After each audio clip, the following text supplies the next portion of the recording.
നിയമസഭാ തെരഞ്ഞെടുപ്പ് ഇതാ ഇങ്ങടുത്തു. വിവാദങ്ങളും പാരവെപ്പുമെല്ലാം തകൃതിയായാണ് നടക്കുന്നത്. ഇതിനെല്ലാം ചൂട് പകരാൻ അടുത്ത വിവാദവും ലിസ്റ്റിൽ കയറിയിട്ടുണ്ട്. കുട്ടനാട് സീറ്റിനെ ചൊല്ലിയുള്ള പേയ്മെന്റ് സീറ്റ് വിവാദമാണ് വിഷയം. കേരള കോൺഗ്രസ് ജോസഫ് വിഭാഗം മത്സരിക്കുന്ന കുട്ടനാട് സീറ്റ് ഹോട്ടൽ വ്യവസായിക്ക് വിറ്റു എന്നാണ് പുതിയ ആരോപണങ്ങളിലൊന്ന്. കോൺഗ്രസ് നേതാവ് അനിൽ ബോസ് ആണ് പേയ്മെന്റ് സീറ്റ് ആരോപണവുമായി രംഗത്ത് വന്നത്. കുട്ടനാട് സീറ്റ് കേരള കോൺഗ്രസ് ജോസഫ് വിഭാഗത്തിൽ നിന്ന് കോൺഗ്രസ് ഏറ്റെടുക്കണമെന്ന ആവശ്യവുമായി അനിൽ ബോസ് നേതൃത്വത്തെ സമീപിച്ചിരിക്കുകയാണ്. കുട്ടനാട് സീറ്റിൽ മത്സരിക്കാനുള്ള താല്പര്യം വ്യക്തമാക്കിക്കൊണ്ടാണ് അനിൽ ബോസ് പേയ്മെന്റ് സീറ്റ് ആരോപണം ഉന്നയിച്ചിരിക്കുന്നത്. അനിൽ ബോസ് പരസ്യമായി പേയ്മെന്റ് സീറ്റ് ആരോപണം ഉന്നയിച്ചതോടെ കുട്ടനാട് സീറ്റിനെ ചൊല്ലി UDF-ൽ പൊട്ടിത്തെറിയും തുടങ്ങിക്കഴിഞ്ഞു. സീറ്റ് വ്യവസായിക്ക് വിറ്റതിന്റെ പേരിൽ ജോസഫ് വിഭാഗത്തിനെതിരെ ആഞ്ഞടിച്ചുകൊണ്ടാണ് കോൺഗ്രസ് നേതാവ് അനിൽ ബോസ് മാധ്യമങ്ങളോട് സംസാരിച്ചത്.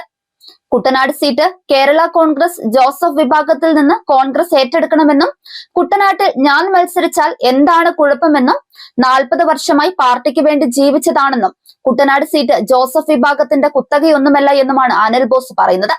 കുട്ടനാടിന്റെ രാഷ്ട്രീയ ചരിത്രം കേരള കോൺഗ്രസിന് അറിയില്ലെന്നും പേയ്മെന്റ് സീറ്റിൽ വന്നവർ കുട്ടനാട്ടിൽ ജയിക്കില്ലെന്നും അനിൽ ബോസ് തുറന്നടിക്കുന്നുണ്ട്. കുട്ടനാട്ടിൽ ഒരാൾ സ്വയം പ്രഖ്യാപിത UDF സ്ഥാനാർത്ഥിയാവുന്നതിനെതിരെ കോൺഗ്രസിന്റെ ദേശീയ സംസ്ഥാന നേതൃത്വങ്ങൾക്ക് പരാതി നൽകിയിട്ടുണ്ടെന്നും അനിൽ ബോസ് ആഞ്ഞടിച്ചു. കുട്ടനാട്ടിൽ UDF സ്ഥാനാർത്ഥിയെ ഔദ്യോഗികമായി പ്രഖ്യാപിച്ചില്ലെങ്കിലും കേരള കോൺഗ്രസ് ജോസഫ് വിഭാഗത്തിലെ റിച്ചി ചെറിയാൻ പ്രവർത്തനം ആരംഭിച്ചിരുന്നു. ഇതാണ് അനിൽ ബോസ് അടക്കമുള്ള കോൺഗ്രസ് നേതാക്കളെ ചൊടിപ്പിച്ചത്. മുന്നണിയിലെ സീറ്റ് വിഭജനത്തിൽ അന്തിമ തീരുമാനമാകുന്നതിന് മുൻപ് റെജി ചെറിയാൻ സ്വന്തം നിലയ്ക്ക് സ്ഥാനാർത്ഥിയായി രംഗപ്രവേശനം ചെയ്തത് മുന്നണി മര്യാദയുടെ ലംഘനമാണെന്നാണ് കോൺഗ്രസ് നേതാക്കൾ ആരോപിക്കുന്നത്.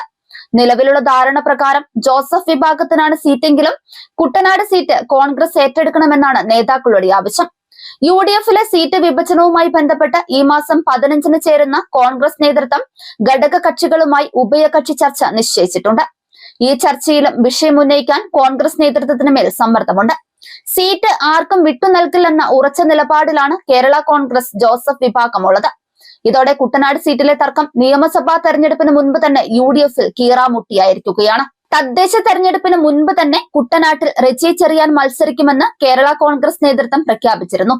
മോൻസ് ജോസഫ് ആലപ്പുഴയിലെത്തിയാണ് പ്രഖ്യാപനം നടത്തിയത്. ചാനൽ ലേഖകനെ കൊണ്ട് അങ്ങോട്ട് ചോദ്യം ചോദിപ്പിച്ച് ഉത്തരം പറയുകയായിരുന്നു. NCP-യിൽ നിന്ന് 1 കൊല്ലം മുമ്പാണ് റെജി ചെറിയാൻ കേരള കോൺഗ്രസ് ജോസഫ് വിഭാഗത്തിലേക്ക് ചേക്കേറിയത്. കുട്ടനാട് സീറ്റ് ഉറപ്പിച്ച ശേഷമാണ് കൂടുമാറ്റമെന്ന് അന്നേ സൂചനകളുണ്ടായിരുന്നു. ഇതിനായി വൻതുക ചെലവാക്കിയതായും പ്രചരിച്ചിരുന്നു.